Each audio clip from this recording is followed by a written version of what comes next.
things.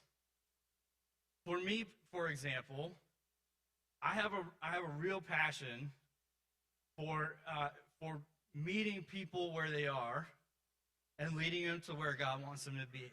There are various burdens in ministry, or like the thing that gets you going in ministry, and there are different gifts and different types of callings.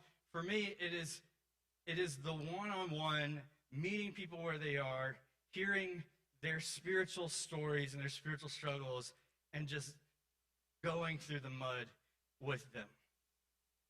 And that is the burden that gets me up and helps me, informs me of what I do as a pastor in my role. And that can vary for different folks and for different people. The point here is that the burden that we bear often reveals the calling that we'll embrace. The burden that we carry, the thing that stirs us, is often the calling that we will embrace. It is the thing to which God will move us and say, you have a unique passion for this, and I'm going to ask you to do something about it. And then we all have a choice from there. Well, sometimes we don't listen. We don't hear that. And then sometimes we do, and we're like Jonah, we're like, deuces, I'm not going to that place. Or sometimes we go and we have no idea what's going to happen. And we rarely know when we're on the front end of something good. This is part of the prospect of faith, right? When we are called and asked to do something that we know really have little awareness of, but we feel like there is this stirring in me, that this calling in me that God wants me to do, and I'm going to respond to that. I'm going to see where it goes. I'm going to take a step, and I see a need, and I'm going to take this step. We may be on the verge of something good and something new. This might be a place where some of you are right now, where you're considering serving, or you're praying about an idea, or you're thinking about starting something, or joining in something, or being in a small group. You have no idea, maybe. And you may have no idea that you're on the front end of something really special. I want you to imagine with me the looks on my students, my team's faces, when they rolled up upon this house that I have a picture of.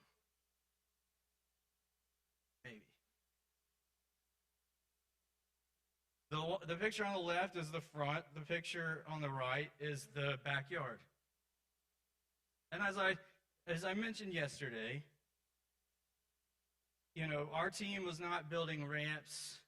There was another team that was renovating a laundry room for a woman who is like the spiritual leader of the community and feeds people in the community. Anybody who needs food, is hungry, they can come by her house, and she sings songs. She writes songs, and she played for the students and sang to them, and the people told stories of how she said that you were an answer to prayer for this. And why would, I don't know why God would choose me. I mean, and many of us are like, why wouldn't God choose you? You were like saintly human being. But she, in her humility, says, thank you. You are an answer to prayer. And they received that recognition. And then people, a wheelchair ramp for a family who every time they come home, they have to go around to the backyard and just to get in the house, and so they have reduced mobility, and to then build this in the front, they can have a direct route into their home. Like, these are the things, when you show up upon that, or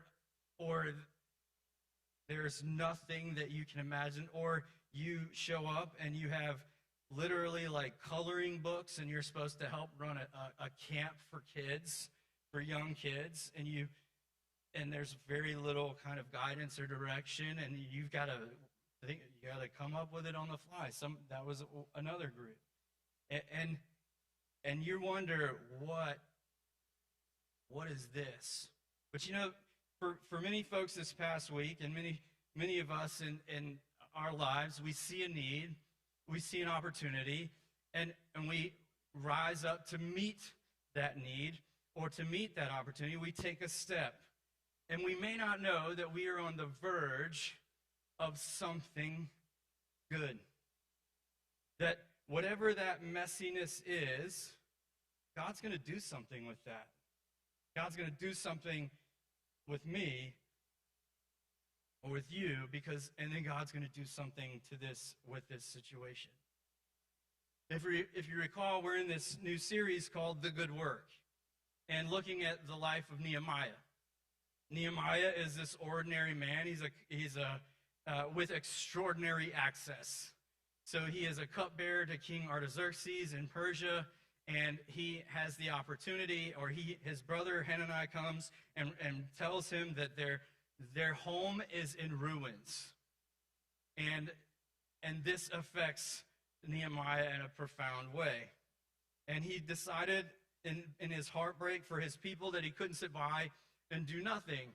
And in chapter 2, verse 18, we see that they go about doing the good work. And the question we asked is, what is the good work to which God is calling me in my life?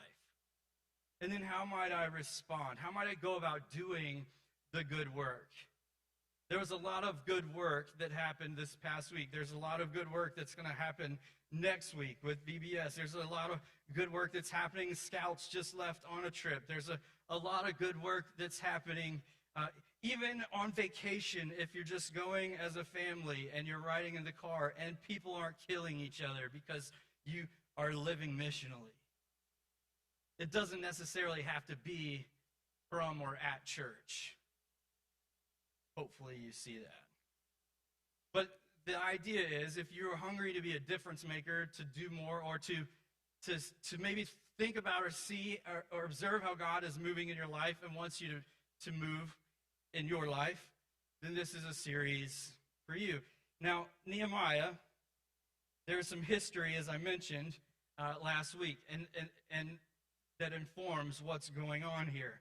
140 years earlier, King Nebuchadnezzar of the Babylonians invaded Israel. They attacked Jerusalem. They destroyed the city. They destroyed King Solomon's temple. They destroyed the walls surrounding the city. They burned much of the city. They have absolutely no protection. They were susceptible and vulnerable to invading forces. A wall protected you from foreign invaders. It was a sense of your identity. It was a sense of it gave you a sense of efficacy, like we can protect ourselves. We have a sense of strength, even though it could be a false sense of strength. But it was a sense of pride in people. And when the Babylonians attacked, they then took thousands of Israelites into captivity. They tried to assimilate them into their culture. And eventually, there were about 50,000 that were allowed to return. And the city is in ruins. And Nehemiah, he vows to rebuild because he is brokenhearted for his people. Now, he's not, as I said, a pastor or a priest. He's not a warrior, a general, a contractor. But he is something. And he didn't have a formal appointed position. But there's something important about Nehemiah that I think can inform us. And though he didn't have a formal position, he had a passion. And it was a godly passion. So, if you recall from last week, how do we begin the good work? Nehemiah, upon hearing the news of his homeland, he sat down and he cried. And so he wept. He felt If you were listening, the splagnitzomai, the compassion that he needed, his heart broke as God's heart broke for the people. Then he knelt down to pray. Nehemiah is a man of prayer. And then he said, if somebody's going to do it, I'm going to do it. I can't sit by and watch nothing happen. And so he stood up and he acted. So he had a burden. And this burden led to his calling. And this calling led him into action. So if we are going to do the work, do the good work, and we're going to make a difference, which is really the idea of today, we have to seek God faithfully. There are many prayers throughout Nehemiah and how he is bearing witness as an example, setting an example for how we should approach God. Now, in his thinking about approaching King Artaxerxes, about leaving and about going back to his homeland, this is a very tricky idea for somebody in his position. And it could lead to his death. But then Nehemiah prays, and he says in chapter 2, I had not been sad in his presence, the king's presence before. So the king asks me, why does your face look so sad when you are not ill? This can be nothing but sadness of heart. And the king said to me, what is it that you want? Then I prayed to the God of heaven, Lord, please don't let me die in the next few seconds about what I'm about to say to this king. Probably a little more eloquent than that. And I answered the king. Here's an idea. Nothing is too big for God's power or too small for God's heart. And big visions require big prayers. Nothing is too big for God's prayer or too small for God's heart. If there is something, a burden on us and a calling to which God is ushering us, and it doesn't require prayer, then that burden isn't big enough. If for some reason we think we can accomplish it on our own, the burden is not big enough. The dream is not big enough. The hope for a preferred and better future is not big enough. Nothing is too big for God's power or too small for God's heart. And there is something profound and important and huge that God wants us to tackle in our lives, individually and collectively as a church, much like we did last week and we'll do in future weeks with different initiatives. The second part of this is that we have to seek God, but then we have to have a vision. We have to define this vision clearly. I think for most people, it's not a lack of caring that is the problem. It's a lack of clarity with the vision. So the king asks Nehemiah, what can I do? How can I help you? And Nehemiah's response in verse 5, if it pleases the king, and if your servant has found favor in his sight, let him send me to the city of Judah where my ancestors are buried, so that what? I can rebuild it. Who? You? So that you can rebuild it? You want to do what it took an army to collectively do? That's a big dream. That's a big vision. That's a big hope. Some may say that's a pipe dream. But his vision is clear. Send me to this place. Send me to Judah because I want to rebuild the city. It has meaning, it has purpose, it is clear. He didn't say, well, King, there's something I've been thinking about.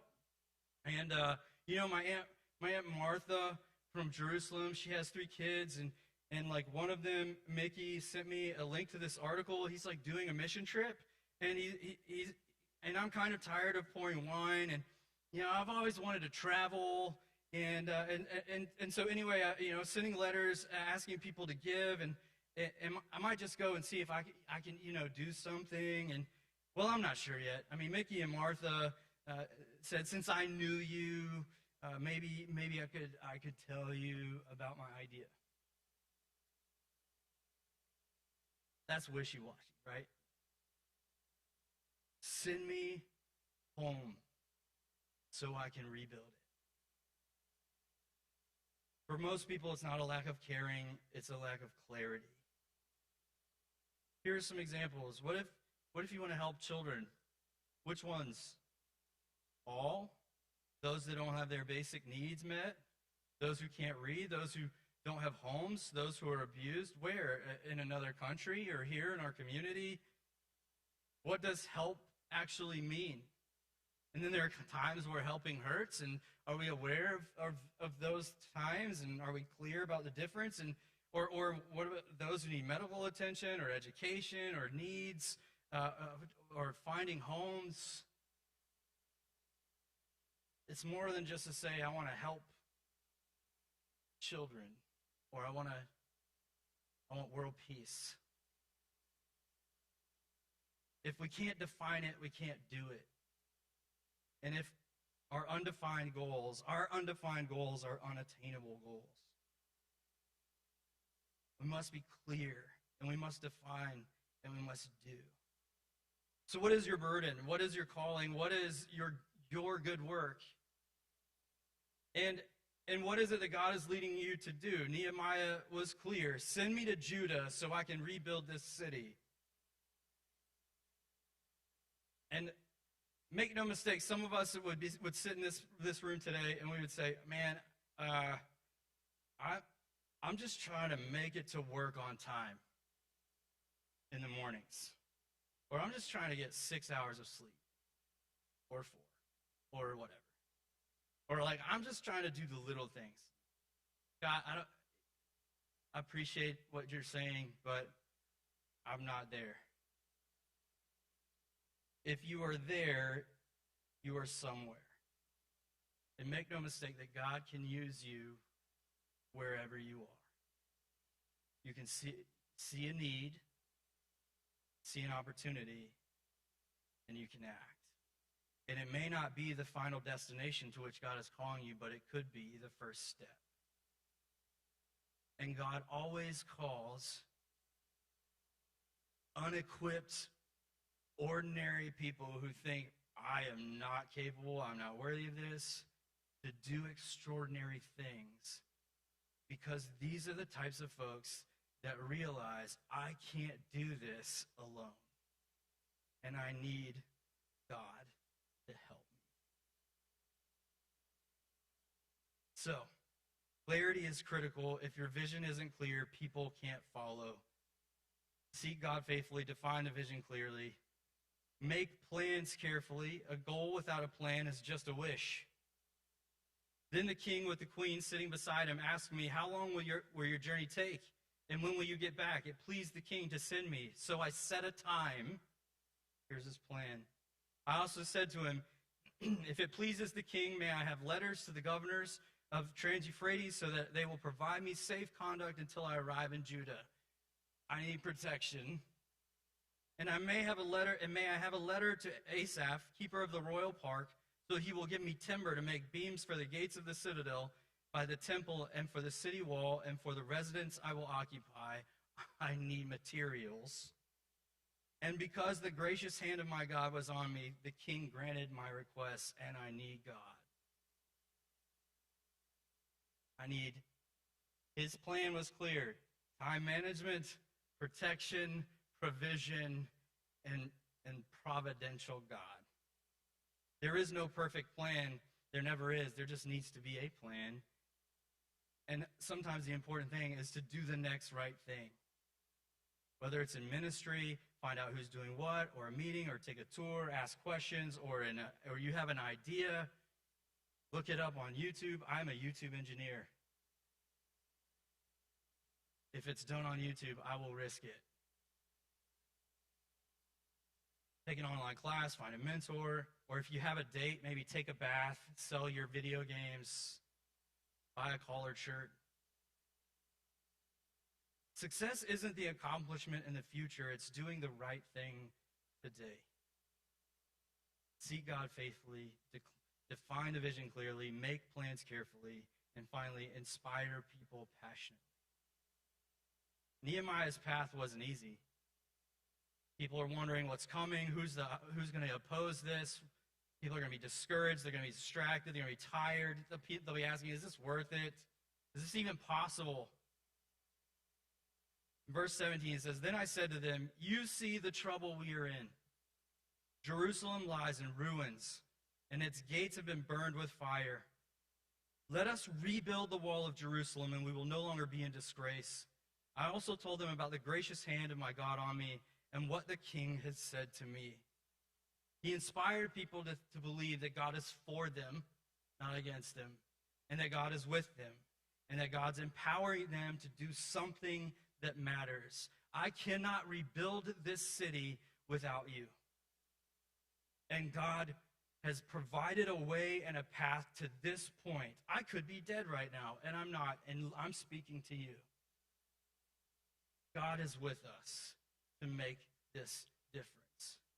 John Wesley, the founder of Methodism, said this: "Light yourself on fire with passion, and people will come from miles to watch you burn." There is nothing lukewarm about that. Light yourself on fire with passion, and people will come from miles to see you burn. The burden you bear often reveals the calling you'll embrace, but the burden you bear often reveals the difference you will make. It could be minor, but I have a picture of my group's difference.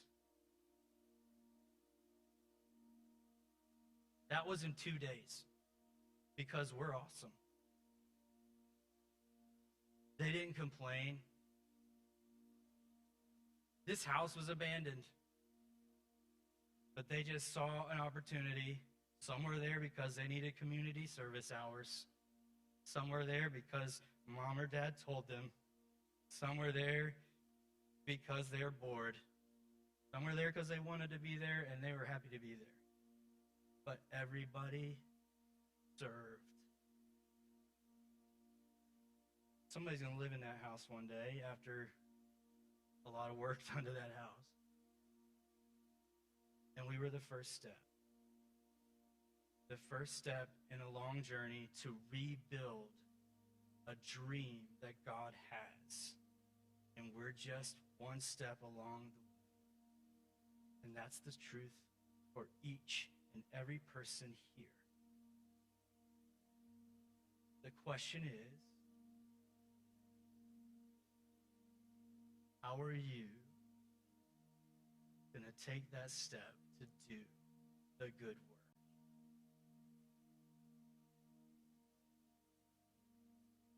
Because it's possible. God will be faithful to it.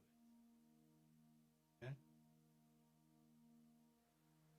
God, thank you.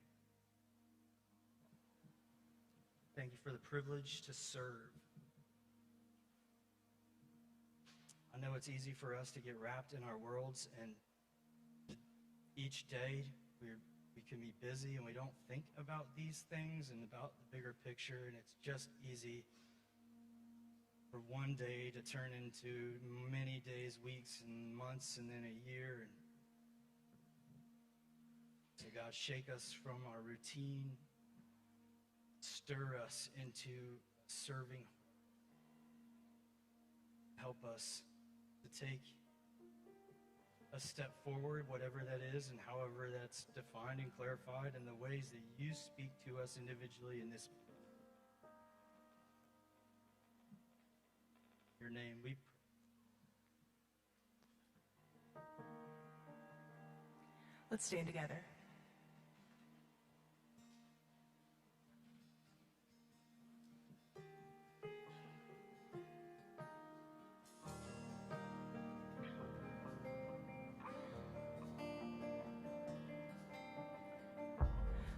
Let him turn it in your favor. Watch him work it for your good. He's not done with what he started. He's not done until it's good.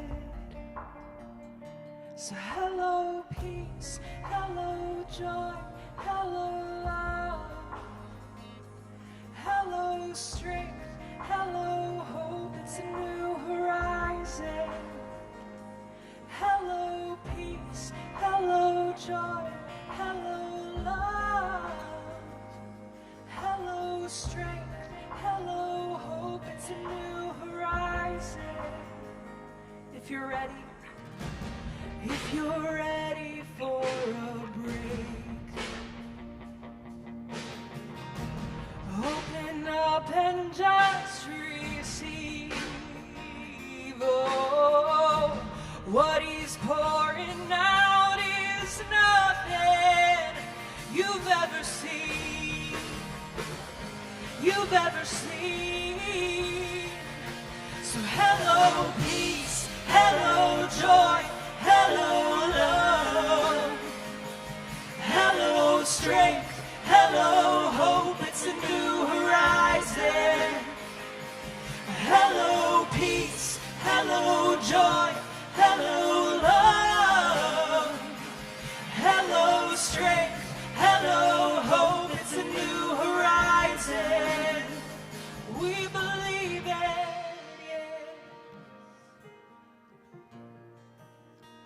Sing this. Fear is not my future. You are, you are. Sickness is not my story. You are, you are. And heartbreak's not my home. You are, you are. Death is not the end. You are, you are. Let's sing that again. Fear is not my future. You are, you are. Sickness is not my story. You are, you are. And heartbreak is not my home. You are, you are. Oh, death is not the end. You are, you are. So hello peace, hello joy, hello love, hello strength, hello hope, it's a new horizon. Hello peace, hello joy, hello love, hello strength, hello hope, it's a new horizon. Fear is not my future.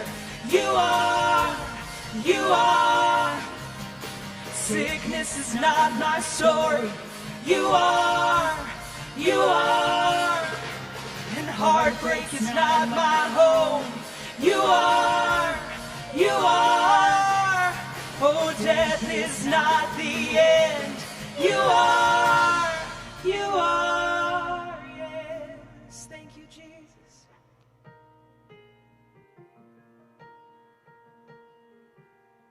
So you got a long-winded preacher today. Sorry. He doesn't know I'm doing this. So we all can be difference makers. And today is a bittersweet day for Wesley. And I know for my family and Amanda, who has been a faithful servant and witness here in our student ministry and in our worship band. Today is her last Sunday, and she has been a good and wonderful, faithful servant in many ways. And I just want to thank her for her witness. And the next step is simply the next step, and there's a lot of fear in that. And they're going to Knoxville, so Rocky Top is probably going to be overplayed. But would you recognize her and thank her for her contribution? And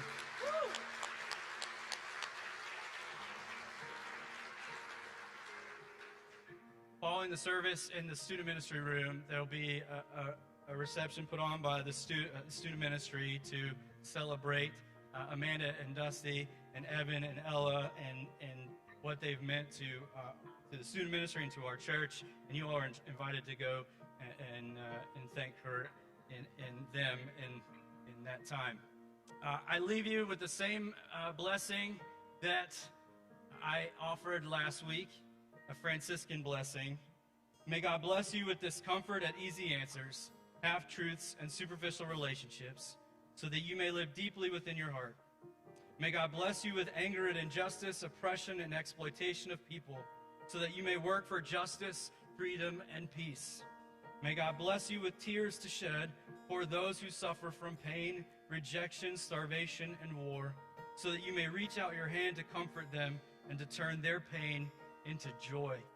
And may God bless you with enough foolishness to believe that you can make a difference in this world, so that you can do what others claim cannot be done by the gracious hand, power, and name of God. Go in peace. Have a great week. Be a difference maker. Amen.